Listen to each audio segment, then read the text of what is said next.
saya dalam menggambarkan kebesaran Tuhan. Jadi saya disclaimer lagi, saya mengalami problem dan problem ini tidak ada masalah tidak ada kaitannya dengan internal gereja ataupun dengan rekan-rekan sepelayanan sekalian.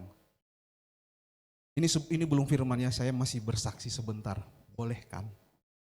Amin. Nanti dibilang pula, padahal lagi sedih-sedihnya loh. Oke, saya ada katakanlah problem. Saya ilustrasikan itu problem kecil saya ini dengan siapa tahu buah beri, blueberry. Nah, blueberry dia kan banyak tuh. Itu ambil satu. Nah, kecil itulah masalah saya. Kok ketawa kau pasti. Sekecil itu. Jadi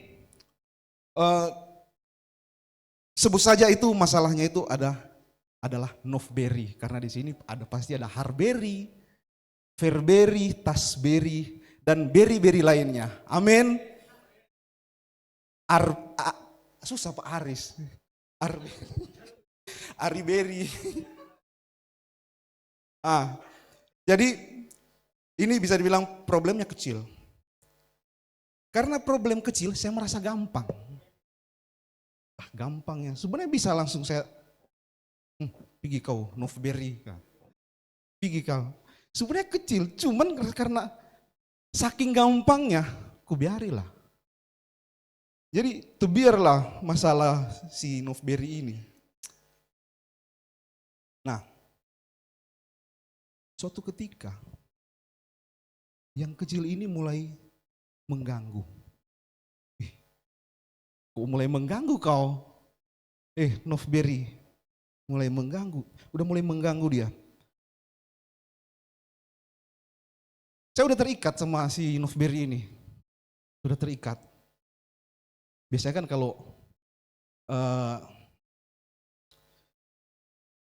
kalau laki-laki lah misalnya ruangan kotor, ya nantilah sedikit. Nanti kalau udah agak kotor lebih lagi baru kusapu. Ya, biasanya. Atau cuma saya?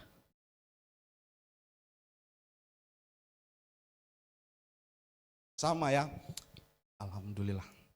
Nah, jadi, sorry. Nah, jadi ibaratnya sini, ini udah lama saya catat. Saya catat di sini, sorry ya kalau agak, saya udah lupa sih, cuma saya pengen membagikan kepada saudara-saudara. Ini karena ini kebesaran Tuhan. Ibaratnya kita bayangkan saya berdiri di sebuah ruangan dan ada tali rafia aja, jangan tali besar. Tali rafia, ya tahu tali rafia kan? Tali rafia ini, saya berdiri di ruangan, dia tiba-tiba datang seperti sihir, datang mulai mengikat saya. Seperti itulah dia, masalah saya. Yang kecil rupanya sudah mulai mengikat saya, melingkari tangan saya dengan ikatan yang, ya tali rafia kan masih menggulung, melingkar-lingkar di tangan, masih lemah dia, masih belum kencang. Sambil berjalan waktu, semakin tebal lah dia mengikat saya. Ini ilustrasi aja ya, saya nggak pernah diikat. Melingkar tangan saya, berjalan waktu semakin tebal, kaki saya, pokoknya saya nggak bisa lepas. Saya nggak mati di dalam ilustrasi ini, masih bisa hidup tapi saya nggak bisa kemana-mana. Saya hanya fokus pada tali ini. Masalah ini masih ada, aku minta tolong, Tuhan, tolong masalah ini. Udah saya anggap nggak ada, tolong Tuhan. Aku minta tolong supaya masalah ini jangan mengganggu saya, karena ini memang mengganggu.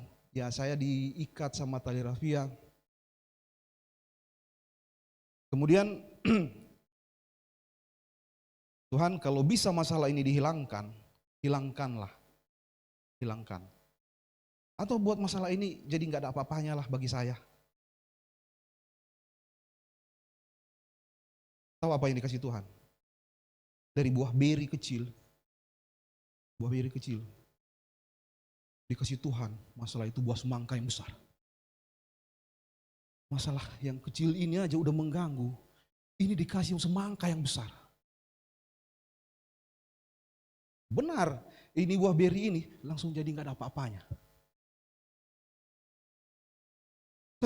Saya nggak terfokus lagi sama buah beri ini.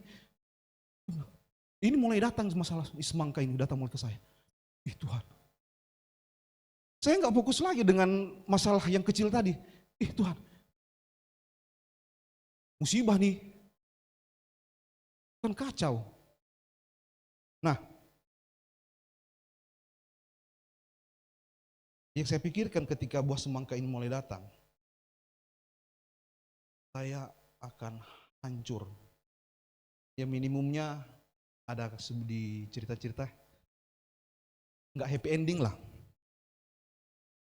Sampai sini bisa dibayangkan ya berapa impact yang datang itu kan. Berapa besar dari yang kecil gitu.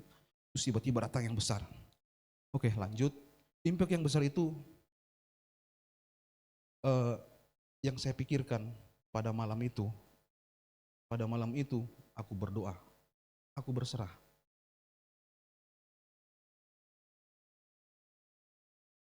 Intinya gini, kalau dalam bahasa Jawa ya.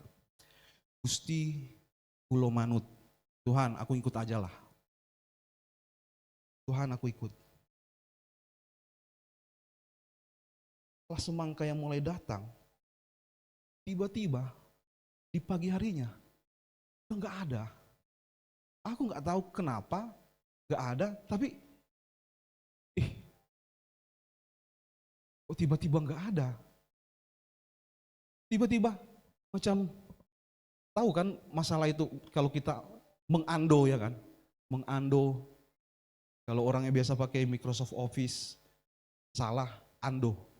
Tiba-tiba mungkin diando sama Tuhan. Ando.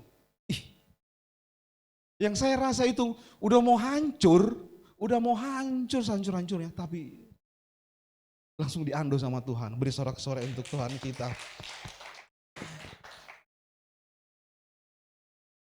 Waktu itu ekspektasi saya tuh, aku akan berjuang. Masalah ini mulai datang. Aku akan berjuang. Aku akan menghancurkan semangka ini. Aku akan mencari senjata, peralatan.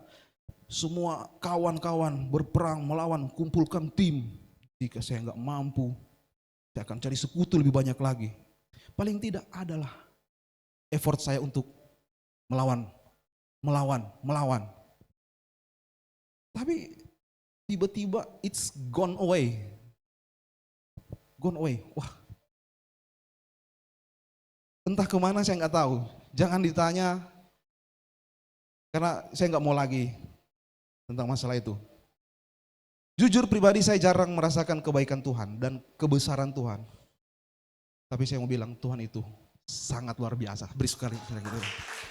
Semoga kalian mengerti apa yang saya sampaikan. Mau tolong untuk Cik Tip kita mulai.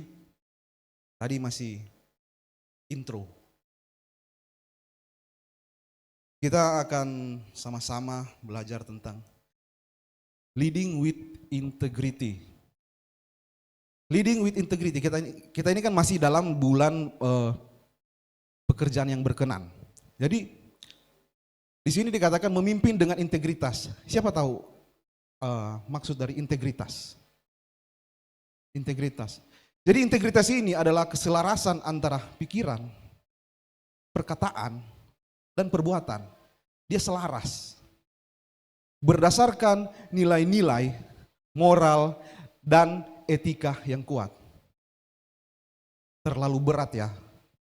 Itu kata-kata tingkat tinggi ya. Sederhananya, kita melakukan tindakan yang benar sesuai dengan apapun itu yang tertulis, yang kita tahu ini benar, meskipun tidak ada yang melihat, kita tetap berpegang teguh.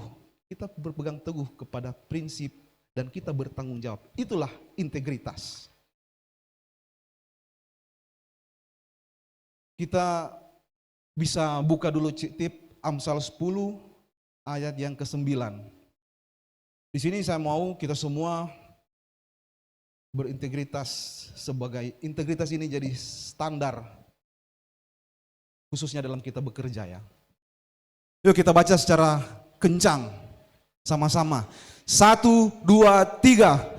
Siapa bersih kelakuannya, aman jalannya. Tetapi siapa berliku-liku jalannya akan diketahui. Ini sangat relate sekali dengan apa yang menjadi tema kita, integritas. Integritas kan dia harus bersih, harus sejalan pikiran, perkataan dan perbuatan. Jadi kelakuannya harus bersih. Ini dalam bicara konteks pekerjaan, seorang karyawan yang memiliki integritas, integritas tinggi bahkan biasanya menjadi aset paling berharga bagi perusahaan. Amin. Misalnya ini, Bu Gemla sebagai CEO. Jadi kalau ada karyawannya yang berintegritas, kan kita bisa melihat nih. Ini bagus dia ini. Ini aset. Apapun yang dia minta, kalau bisa, aku kasih bonusnya, aku kasih tambah lebih. Jadi kita yang bekerja, cobalah kita berintegritas. Oke, next. Ke PowerPoint. Ada aspek utama dari integritas.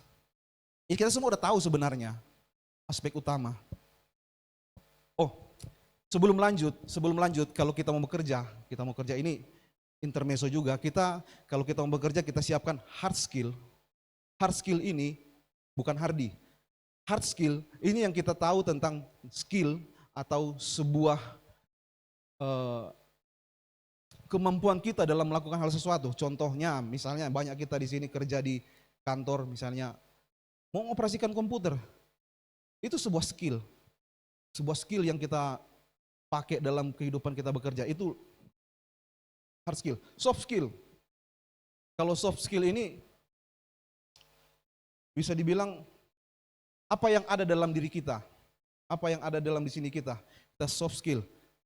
Kita bisa berbicara dengan jelas. Kita bisa menulis dengan baik. Itu soft skill juga.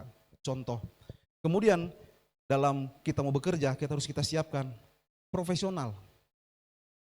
Kenapa profesional? Di dalam dunia pekerjaan biasanya orang bilang dunia pekerjaan itulah dunia yang profesional. Kalau kau nggak profesional, kau nggak akan pakai. Jadi kalau kita bukan juga cuma dalam dunia pekerjaan, dimanapun.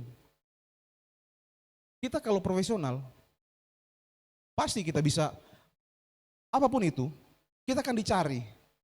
Misalnya kita freelance, ya, oh si Anu bisa dia membaiki kereta, menservis kereta apapun bisa. Orang pasti akan datang, profesional ya. Yang selanjutnya administrasi, mungkin di sini bisa menyiapkan CV, ijazah, meskipun sekarang mungkin beberapa perusahaan startup udah cuma tinggal 1 dan 2 yang ijazah udah nggak terpakai lagi. Tapi kebanyakan kita tinggal di Indonesia yang masih membutuhkan hal itu. Yang kelima, kesehatan, kita harus siapkan sehat secara jasmani dan mental kita. Banyak orang kena mental waktu di kerjaan. Makanya bentar-bentar healing lah. Saya healing kemana-mana bukan saya kena mental kerjaan, bukan ya.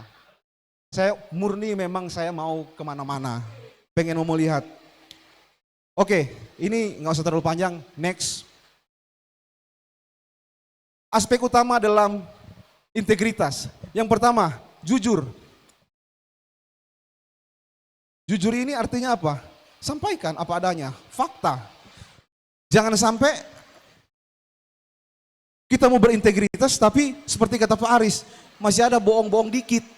Itu bukan integritas itu.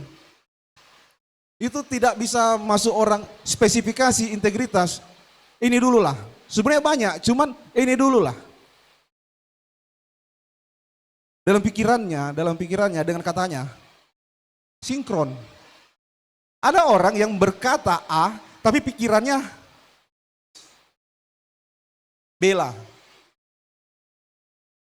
Udah, ini ku bilang B enggak ya, ku bilang B enggak ya. Terpaksa dibilang A, agak sedikit bohong. Orang mau berintegritas dia harus jujur.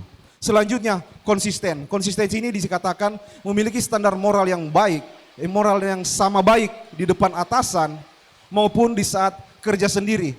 Minggu lalu sudah disinggung Bugam tentang hal ini. Jangan kita di depan atasan, iya Pak, iya Pak. Ya. Tapi ketika di belakang atasan, itu gimana kita mau kerja, kita mengharapkan gaji dari dia, tapi kita merengut-merengut. Ya kalau kita udah gak cocok, ya udah, say goodbye.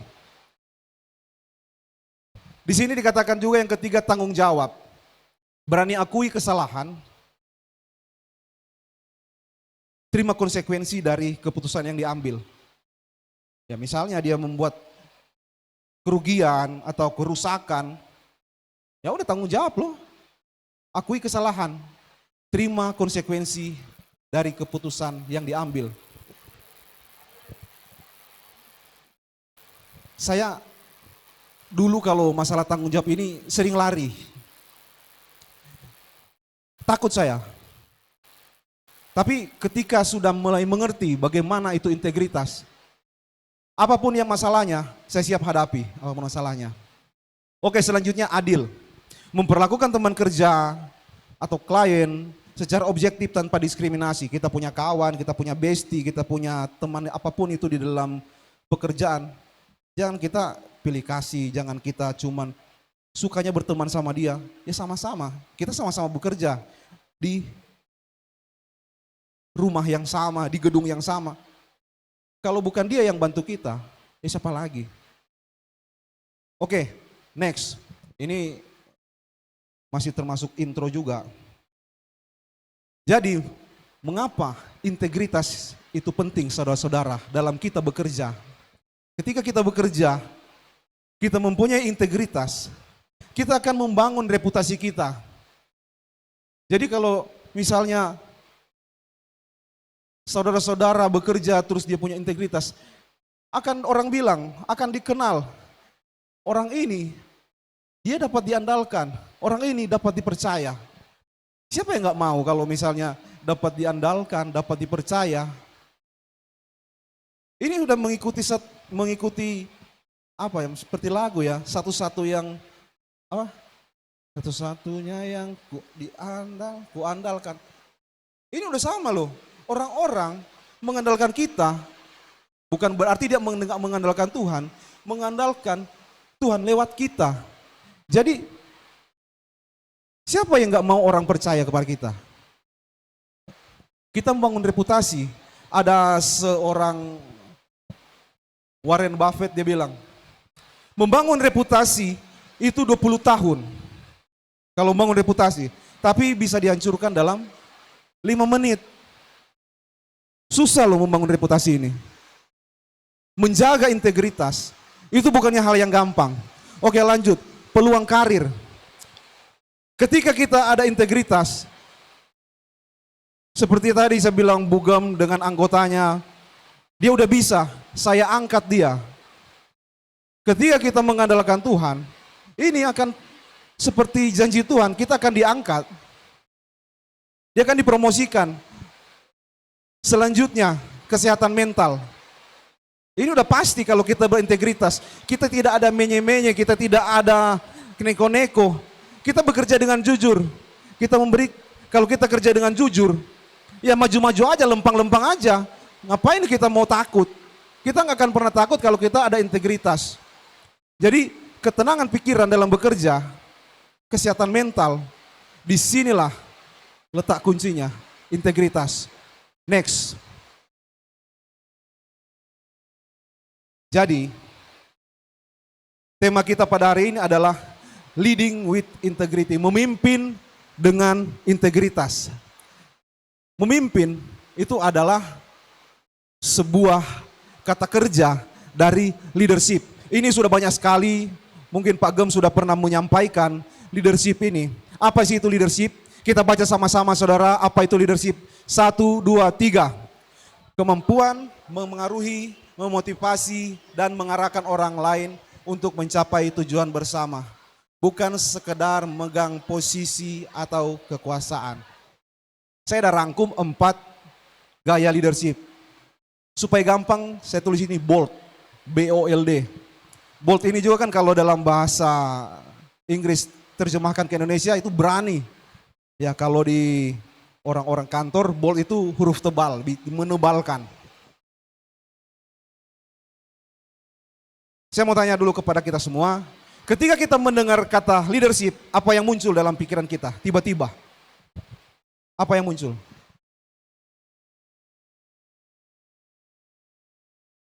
Pemimpin.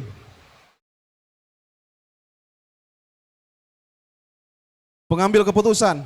Nggak ada kalian pikiran CEO. Harusnya terpikirkan itu karena kalian biasanya nonton-nonton drama Cina ya kan. Nggak ada kalian kepikiran Pak Gem, ini leader kita loh. Kok kalian nggak terpikirkan?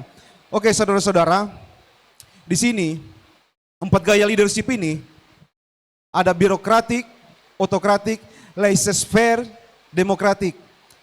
Ini mungkin birokrasi, otokrasi, demokrasi ini kita sudah pernah mendengar. Tapi laissez-faire ini diambil dari bahasa Prancis, kebebasan. Kita bicara dulu birokratik. Birokratik ini dia sesuai dengan apa yang tertulis. Ketika tulisannya A, kita harus A. Kenapa dia gitu? Karena dia membangun sebuah disiplin. Dia membangun sebuah pondasi. Biasanya birokratik ini dipakai pada perusahaan yang baru memulai. Baru memulai, kita harus disiplin. Sesuai dengan apapun yang tertulis, kita harus lakukan, kita harus gunakan. Jadi saudara-saudara, kalau kita masuk ke dalam perusahaan yang baru mulai, kemungkinan besar gaya leadership di dalamnya adalah birokratik, tegas.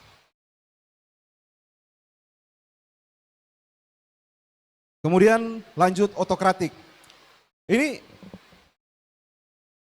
otoriter, siapa yang pernah dengar otoriter? Otoriter ini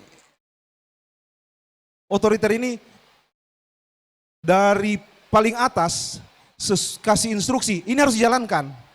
Tidak bisa enggak. Kayak Tasya pernah cerita, ini kayak opungnya katanya. Opungnya ini seperti apa? Raja terakhir. Nah, apa yang disampaikan harus ikut, enggak boleh enggak. Luar biasa ya. Jadi ini kebanyakan dipakai otokratik ini di perusahaan ketika ada problem dan pemimpin ini datang, pemimpin menganalisa, ini harus lakukan A, segera. Biasanya seperti itu untuk semua perusahaan. Biasanya ketika ada masalah, seorang leader akan datang dan dia langsung memutuskan di tempat. Karena mungkin banyak sekali pertimbangan-pertimbangan A, B, C, D. Tapi pertimbangan yang terbaik di antara yang terburuk adalah A, kita harus segera lakukan. Saat krisis ini dipakai. Untuk laissez-faire, dia kebebasan. Kebebasan ini maksudnya seorang leader dia akan berpikir besar.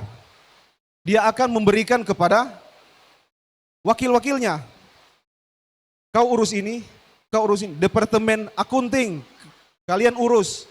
Departemen IT, departemen pengadaan, departemen apapun itu, kalian urus. Ini dalam perusahaan.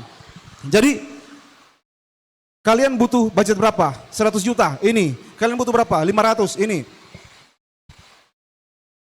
Laissez-faire ini dia sebagai pemimpin, dia akan berpikir besar.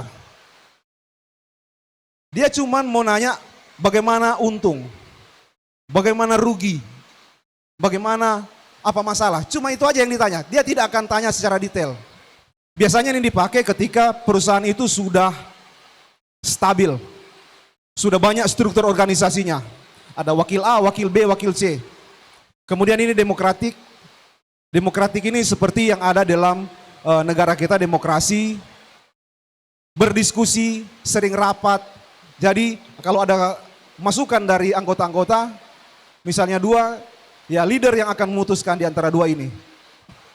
Ini secara singkat tentang 4 gaya leadership. Oke, next. Agak berat ya hari ini ya. Oke, kemudian di sini saya bagi dua untuk leadership. Self leadership dan servant leadership. Sebelum memimpin tim, kita harus bisa memimpin diri kita sendiri. Dengan apa? Saya ada ambil 4 AKSD. Attitude, Knowledge, Skill, Desire. Attitude ini apa? Sebuah sikap penilaian diri kita. Misalnya gini ya. Ketika ada tantangan, apa sikap kita? Sudah benar enggak? Saya yang menilai diri saya sendiri. Ketika ada tantangan, bagaimana cara saya menyelesaikan? Itu adalah attitude. Kemudian knowledge. Knowledge ini juga penting. Dia berada di sini. Pemahaman yang tegas dan jelas tentang SOP, tentang aturan-aturan. Jadi ketika kita kerja di perusahaan, kita harus paham aturan-aturan minimum, aturan-aturan yang berlaku setiap bulan. Ada juga aturan tahunan. Banyak sekali aturan-aturan perusahaan. Knowledge ini juga ketika kita menjadi seorang leader, di leader ini dia akan memahami situasi dan kondisi di lapangan. Sebagai seorang leader misalnya saya seorang leader ya, saya seorang leader. Kita semua ini adalah pekerja. Ini biasanya tiap pagi ada apel pagi atau meeting apel pagi. Saya akan tahu, saya akan paham, pemikiran saya sudah 2-3 langkah lebih ke depan ketika misalnya BPJS itu terlambat dibayar. Ketika misalnya Pak Aris anaknya sakit, misal Pak ya, misal anak Pak Aris sakit, dia tidak akan fokus bekerja, mungkin dia juga akan absen bekerja ketika saya ini nggak bisa berobat karena BPJS belum dibayar. Kemudian dia duduk-duduk, datanglah Hardy, datanglah Pak Gem. Rupanya Hardy dan Pak Gem tahu, rupanya kita juga nggak bisa karena ini nggak bisa nih berobat nih. Akhirnya semua tahu, demo lah. Nah, sampai di situ mungkin ini sebuah seperti yang bilang Mojus butterfly effect ya. Tapi sebuah hal yang kecil akan mengakibatkan hal yang besar kalau seorang leader tidak bisa dia menghandle. Kemudian skill. Skill sama tadi sudah disampaikan di awal, kemampuan teknis dan praktis. Ini kita skip aja, udah tadi. Desire. Desire, keinginan, semangat. Yang AKS ini tidak akan berfungsi kalau desire ini tidak ada dalam self leadership. Mengapa saya bilang? Desire ini adalah motivasi internal. Dia berbicara di hati sini. Bisa dikatakan inilah semangat. Semangat itu ada di sini, desire. Tanpa desire semua tidak berlaku, tidak berarti. Kalau misalnya seorang leader dari jam kerja, terus sampai akhir jam kerja, dari awal jam kerja sampai akhir jam kerja, dia semangat berapi-api, pasti semua karyawan akan ikut semangat. Tapi kalau semangatnya loyo, itu mengikuti semua. Leader kan jadi contoh. Bagaimana dia mempengaruhi, memotivasi supaya karyawan ini semangat kita kerja, kita ingat tujuan segala macam apapun yang disampaikan leader ini. Kemudian di sini, nah ini yang kedua, servant leadership. Ini dalam konteks Kristen. Kepemimpinan dalam Kristen adalah pelayanan dan keteladanan, di mana pemimpin menjadi hamba seperti Yesus. Di sini dikatakan dalam Markus 10 ayat 45, anak manusia datang bukan untuk dilayani, tapi untuk melayani. Jadi saudara, terbalik ya dengan apa yang di dunia sekuler, dengan apa yang ada di konteks Kristen. Ya kita harus tetap meneladani siapa Yesus. Karena itu sebuah leader, seorang leader yang tidak ada tanding itu kalau saya bilang. Bagaimana seorang raja yang harusnya dilayani tapi dia melayani.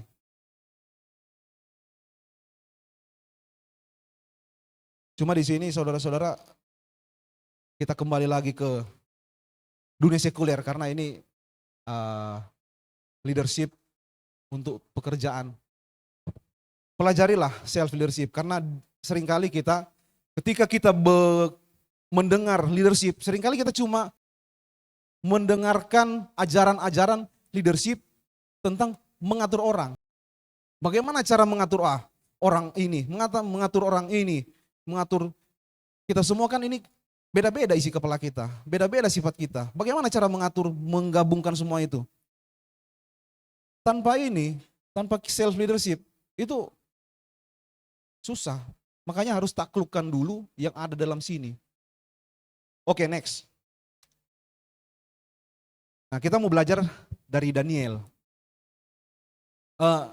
Ini terbalik dia, next dulu sekali lagi, baru mundur ya. Nah, kita baca di sini Daniel 6 ayat 3 sampai 4. Sama-sama kita baca 1, 2, 3. Maka Daniel ini melebihi para pejabat tinggi.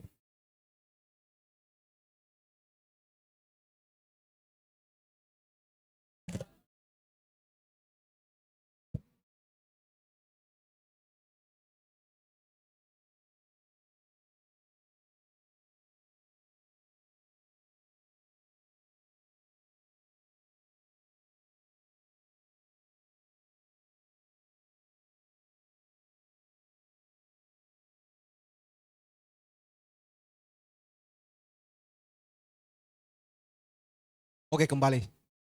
Kembali 1. Daniel ini rupanya seorang influencer.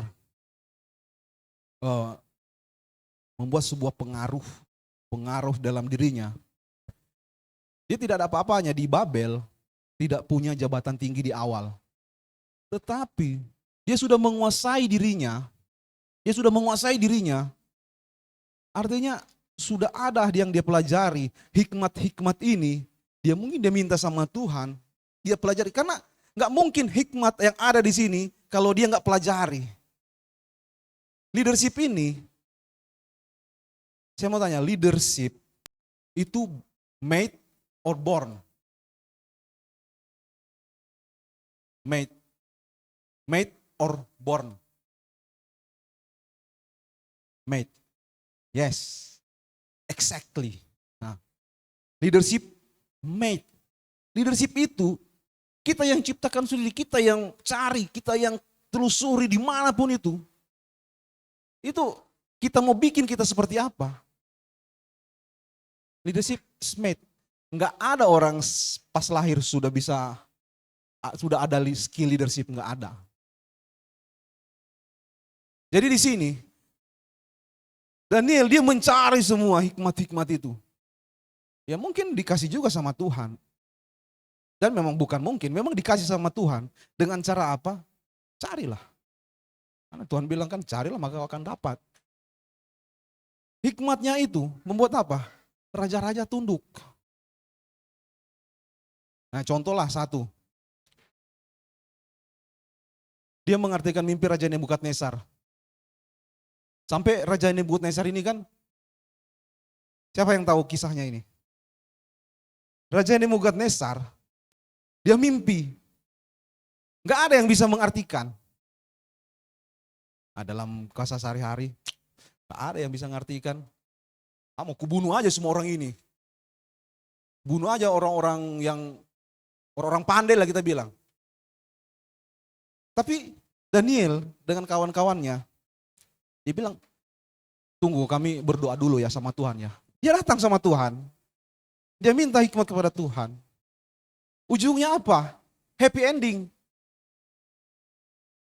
Raja Nebukadnezar dia mengakui Allah yang disembah Daniel ada Allah di atas segala Allah. Luar biasa. Ini impactnya sangat besar kalau kita sudah menguasai diri kita. Karena berhadapan dengan raja loh. Kalau kita bisa menguasai, wah, kalau sebuah hal yang nggak bisa dikatakan kalau saya. Di sini ada saya kasih catatan, kepemimpinan kita diukur dari seberapa besar kehadiran kita memberi solusi, bukan polusi, bukan gosip. Daniel ini dia datang, dia memberi solusi. Ini loh artinya bro, bla bla bla. Bukan dia cuman gosip-gosipkan di belakang, aduh. Oke, next. Bagaimana supaya kita bisa apa? Berintegritas, memimpin dengan berintegritas. Ya upgrade lah, carilah, apapun itu, carilah bagaimana kita bisa mengupgrade. Masa kita main game, bisa naik level, kok kita naikkan level kita? Iya kan? Sangat luar biasa kalau kita kan sangat senang kalau misalnya karakter kita di dalam game itu bertambah kuat, bertambah skill, karena kalau ketika bertambah kuat pasti bertambah skill, bertambah semua status, semuanya bertambah. Kalau orang yang belum bekerja, pelajarilah soft skill seperti yang saya bilang tadi, yang ada di sini. Pelajari komunikasi, itu soft skill juga. Banyak orang loh, nggak berani maju ke depan sini untuk ngomong. Banyak orang nggak bisa.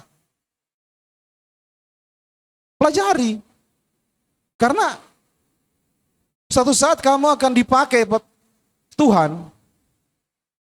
Bagaimana kita mau dipakai Tuhan kalau kita nggak berani?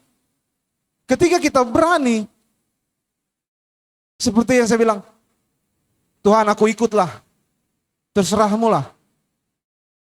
Pakailah aku. Ya kita berani, kita berdiri di depan sini, salah. Ya nggak apa-apa. Itu cara untuk mengupgrade. Kalau yang sudah bekerja jangan puas dengan apa yang ada saat ini. Belajarlah, naik level juga ketika kita udah bekerja.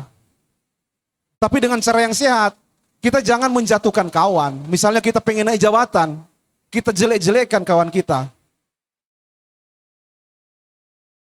Upgrade diri ini sangat penting bagi kita.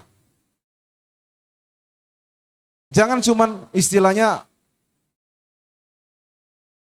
umur aja yang bertambah, tetapi tingkat IQ, EQ, kita gitu-gitu aja.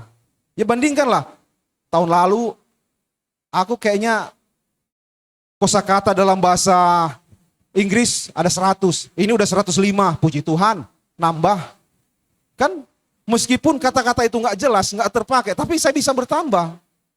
Karena suatu saat akan dipakai juga.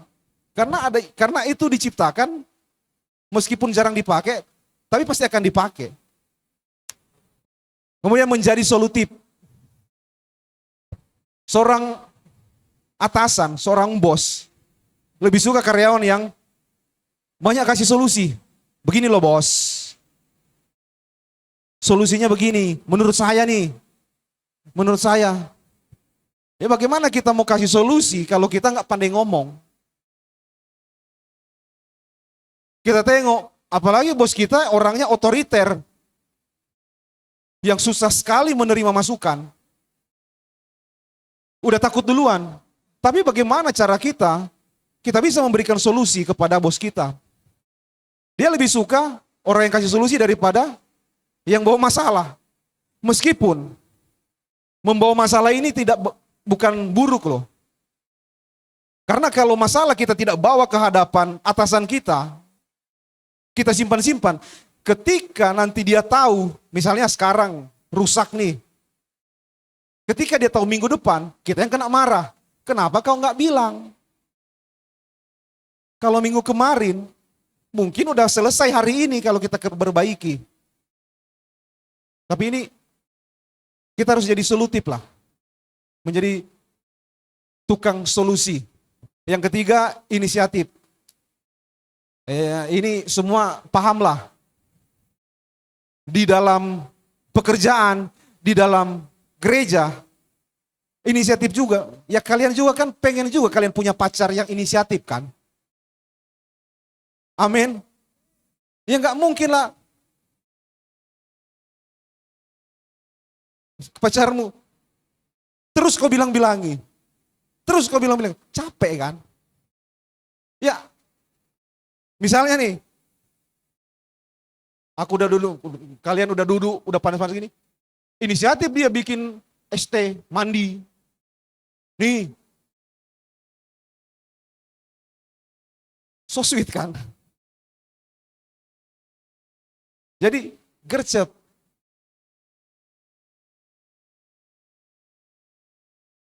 Oke, next. Tapi ini ada barrier ya. Ketika kita mau mencapai integritas, memimpin dengan integritas akan ada barrier. Kita jangan merasa kita mental korban. Ya kalau mental korban dia akan menyalahkan orang-orang di sekitar.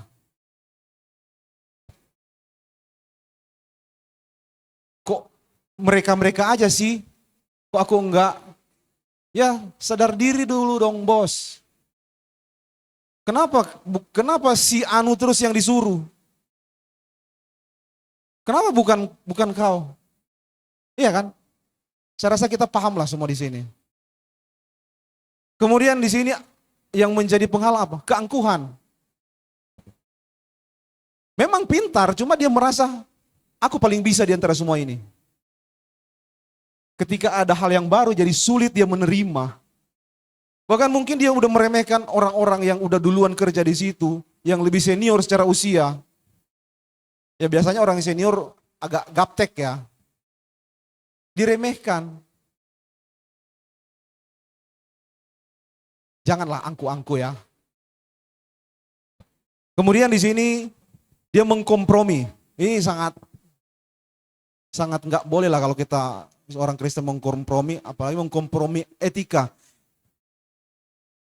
Menganggap semua orang melakukan itu. Aku juga lah ikut-ikutan. Ada pernah saya membaca sebuah sebuah ilustrasi. Di Cina sana, ada seorang raja yang suka mendengarkan musik. Musik itu, yang penting itu kecapi ya. Kecapi. Dan dia mau mendengarkan itu. 600 orang pemain kecapinya. Dan setiap hari lagu baru, setiap hari lagu baru.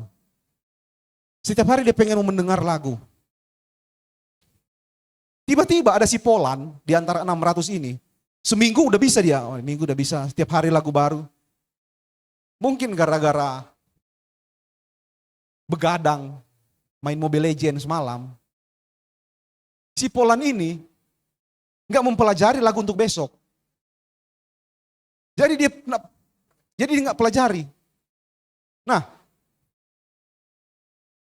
besoknya dia cuman cosplay, kalau ini lip sync, kalau ini apa? Dia cuma gini-gini aja, enggak dia memetik. Cuman ginilah. Misalnya ini apanya, dia cuman ya ginilah, enggak kena. Ecek-ecek lah. Malamnya, ngapain aku pelajari lagu katanya. Ngapain aku pelajari? Besoknya, nggak dipelajari lagi lagu untuk besok. Santai aja, keles. Tiba-tiba sampingnya ini, gini-gini aja dia. Capek kali aku semalam mempelajari loh, sampai udah luka. Oh, besok aku gini juga, kata kawannya di samping. Besoknya udah 5 orang yang nengok. yang di belakang pun, oh iya dia nggak main. Nggak main juga kan, cuma gini-gini aja. Akhirnya semakin lebar. Dari 600, cuma tinggal 500 yang main. Ini raja, tapi masih oke lah, belum terapa sama raja. Oke lah. 2-3 hari kemudian, tinggal 300 yang main. Raja bilang, nggak benar ini. Selidiki. Diselidiki, habislah. Dia namanya raja, nggak senang dia, habis. Otoriter. Nah jangan seperti ini. Mengkompromi, dia bisa ngapain. Jangan pula bilang, Pak Nopi ini bisanya cuti. Cuti pelayanan. Aku juga lah, jangan. Ada alasan tertentu yang harus kita, bagaimana kita membangun diri kita. Kita harus menghalangi, barrier ini, penghalang, misalnya saya mau maju, harus saya singkirkan dong. Gak mungkin ini, ya saya yang terluka, saya singkirkan. Kemudian next, apa implementasinya? Implementasinya personal branding yang berkenan. Bagaimana cara kita berkomunikasi dalam perusahaan lewat email, lewat WA, Zoom, bahkan secara lisan, bertemu lisan, mencerminkan kedewasaan dan kita hormat pada orang yang ada di depan kita. Yang kedua, kita bisa menjadi mentor. Aku kan belum lama kerja, tapi kok udah bisa jadi mentor. Ada loh yang orang baru masuk. Kita ingat ketika kita masuk kerja, kita nggak dikasih tahu apa-apa. Udah jalani aja dulu katanya. Kita jalani, susah juga ya. Ketika orang baru masuk kerja, ya kita kasih tahu, Dek, aku mau kasih tahu ya, ini begini. Ya kasih tahu, jadi mentor. Sebarkan hal yang positif, bimbing dia. Kalau misalnya orang yang bekerja, kepada orang yang belum bekerja, share, ini cara buat CV, kemarin aku interview begini, masuk, lolos.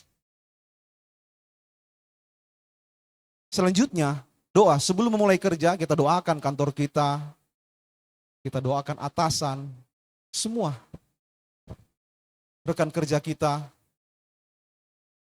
Ini leadership rohani. Oke, saya ada sedikit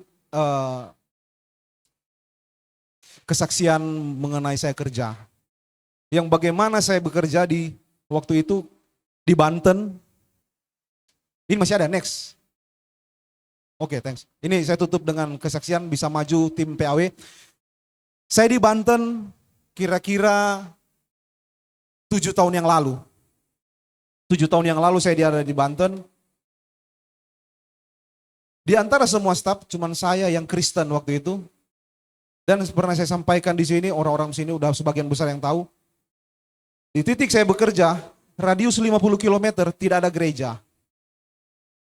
Bagaimana saya bisa menghandle orang-orang yang saya bilang, ini orang-orang ini saya nggak tahu apa latar belakangnya, orang-orang, saya bilang orang-orang Muslim.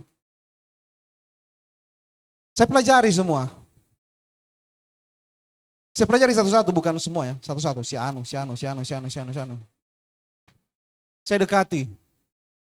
Akhirnya apa?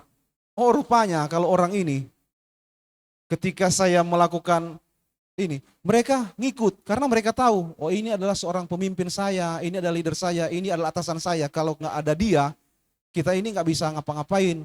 Dia yang memberi instruksi. Kenapa mereka bisa seperti itu? Karena kita dekati. Bagaimana leadership saya bisa mendekati orang itu. Sampai saya pernah bilang, ketika ada masalah, waktu itu ada konflik, ada masalah, saya pernah bilang gini. Saya orang Manado sendiri di sini, kalian semua orang lokal, orang kampung, saya pun yang Kristen sendiri di sini. Kalau kalian ngapa-ngapain aku nggak bisa lari. Cuma Takut juga saya waktu itu mau ngomong itu. Cuman kalau ada apa-apa, kalian nggak saya bayar gaji kalian katanya. Saya bilang. Takut juga orang itu. Karena namanya orang kerja, gajinya di sana susah kali. Sangat susah. Sangat susah kali kalau di Banten itu. Cuma saya bersyukur saya bisa melewati semua itu. Saya tinggalkan semua dengan sukacita. Apa yang saya sampaikan ke mereka, mereka dan langsung tertanam dalam hati. Ketika saya sampaikan, saya bilang, saya udah mau pergi dari sini. Ya bukan saya berterima kasih mereka nangis, tapi saya merasa rupanya saya juga udah menjadi bagian yang kental bagi keluarga mereka. Bagi keluarga, mereka udah anggap saya jadi keluarga. Rupanya seperti ini, seorang leader. Seperti saya bilang, Pak Jokowi menjadi contoh. Dia dari atas turun ke bawah, bahkan turun sampai ke parit.